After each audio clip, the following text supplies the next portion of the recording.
Assalamualaikum sekuat capruk dimanapun kalian berada.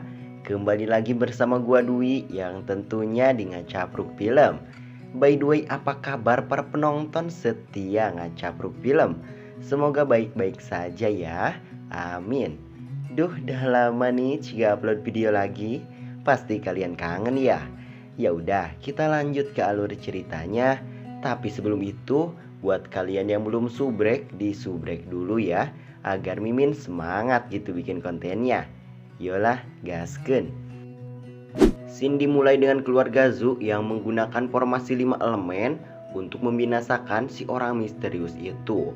Padahal dia berkata kalau formasi itu akan ia gunakan untuk melawan kamar dagang Tianxing dan tak menyangka akan ia gunakan di sini. Lanjut. Yap, bukannya takut, ngeri, apalagi kabur, orang misterius itu malah tertawa dan berkata, trik rendahan. Lalu ia pun menghancurkan formasi itu hanya dengan satu gerakan. Patriark Zhu Hongji berkata, kenapa orang ini memiliki kekuatan yang begitu mengerikan? Mungkinkah dia adalah praktisi Suan tahap akhir? Tidak mungkin. Kemudian ia pun menggunakan teknik lain untuk memojokkan orang misterius itu. Dan tak lupa ia meminta Patriark dari Aula Wuxiu untuk menyerang secara bersamaan. Namun sangat disayangkan, dengan enteng, ringan, dan sangat mudah mereka dikalahkan. Tak cukup sampai di sini, Zhu Hongyi masih memiliki formasi andalannya, yaitu formasi penembus elemen. Nah, barulah di sini orang misterius itu merasa tertekan oleh formasi tersebut.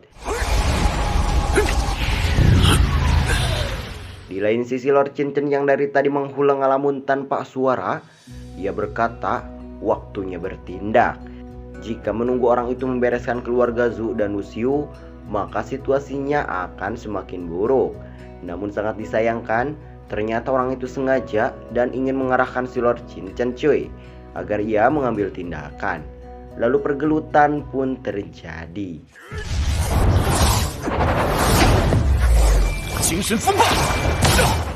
Sampai di mana si Lord Chen menggunakan rune tingkat 5 untuk menghancurkan tentakel dari orang misterius itu.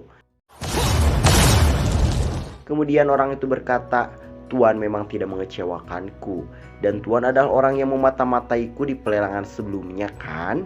Lalu baku hantam pun terjadi lagi. Di sela baku hantam mereka, Patriark Zhu memanfaatkan situasi untuk membunuh mereka dengan menggunakan trik yang sama.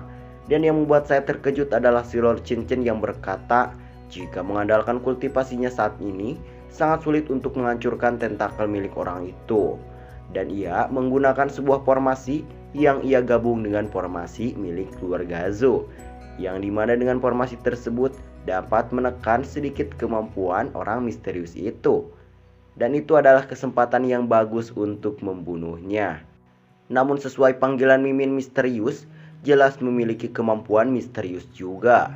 Yap, ia pun mengeluarkan semut pemakan ki. Dijelaskan semut itu lebih sadis daripada cacing pemakan roh, dan semut itu sangat suka dengan energi sejati langit dan bumi.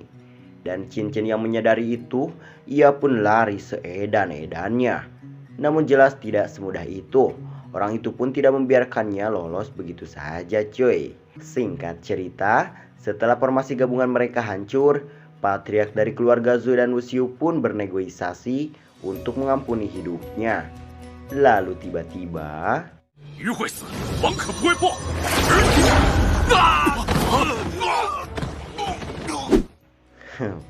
jelas saja, orang itu pun menjarah semua barang mereka. Di lain sisi, tepatnya di tengah leuweung, terlihat Lord Chen tengah kukurusukan kabur dari kejaran para semut biadab itu.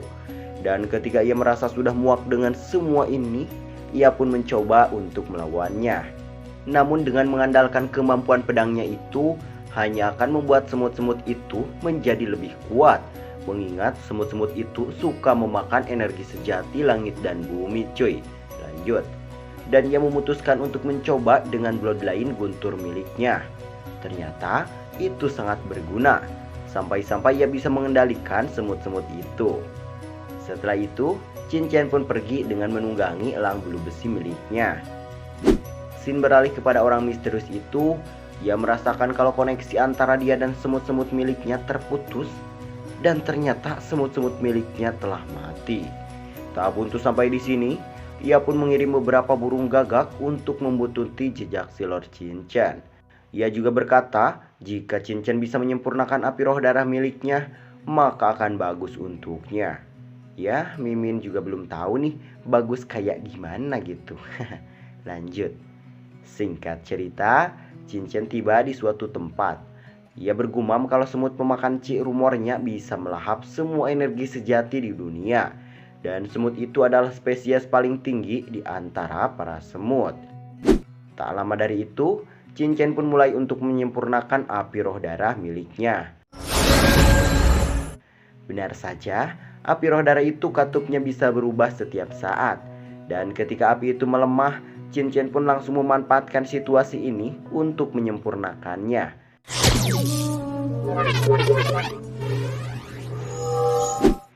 Namun anehnya terjadi sebuah kejanggalan yang membuat Shinchan harus masuk ke dalam lautan kesadarannya.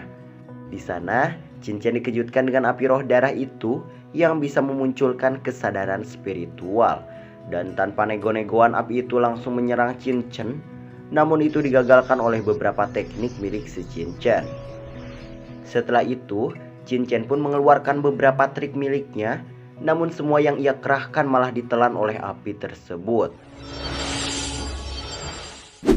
Sampai akhirnya Shinchan mencoba teknik barunya, yaitu teknik 10.000 dewa. Tapi masih saja seperti dugaan Mimin, kalau teknik itu tidak bekerja sama sekali. Dan malah Shinchan yang mendapat serangan fatal dari api itu, yang ketika api itu akan melahap si Shinchan, tiba-tiba... Ya, buku misterius dari tanah terlarang milik Shinchan pun keluar dan langsung menyempurnakan api itu cuy. Gila sih. Setelah itu, Shinchan melihat flashback dari api roh darah itu, yang ternyata di masa lalu beberapa alkemis yang ingin menyempurnakannya malah ditelan kesadarannya oleh api itu, dan pada akhirnya mereka menjadi makanan api tersebut. Setelah itu Shinchan menduga kalau si Pak Tua itu menemukan api roh darahnya mungkin tidak sengaja. Dan karena si Pak Tua sudah mengetahui kalau api itu telah menelan beberapa alkemis sebelumnya, makanya ia melelang api itu cuy. Namun Shinchan berkata lagi, jika api itu dibiarkan terus menelan para alkemis, maka akan menjadi buruk sehingga menjadi berevolusi dan memiliki niat membunuh. Dan di sini karena api itu telah disempurnakan dan menjadi temannya, maka Shinchan memberinya nama Xiao Qing. Dan seperti tujuan awal ia datang ke kota Wu, Shinchan pun menyerahkan kutukan 100 hantu kepada Xiao Qing. Singkat cerita, Shinchan merasa bugar, segar, sehat, sentosa setelah kutukan 100 hantu di tubuhnya sepenuhnya dilenyapkan. Dan karena kompetisi 5 kerajaan sudah tiba, Shinchan pun bergegas pergi ke ibu kota Nandu kuno. Dan selang beberapa menit dari itu, si Pak Tua datang dan sangat terkejut karena aura api teratai hijau miliknya tiba-tiba lenyap. Lalu ia pun mencoba melacak kembali keberadaan si Lord Shinchan, namun sialnya itu sudah tidak bisa cuy. Lalu kita dialihkan ke ibu kota Nandu. Terlihat si Lord Shinchan sampai di sana. Di lain sisi kita diperlihatkan kembali kepada Xiansu, orang yang pernah diintip si Lord Shinchan cuy. Terlihat ia dan temannya tengah dikepung oleh sekelompok begal.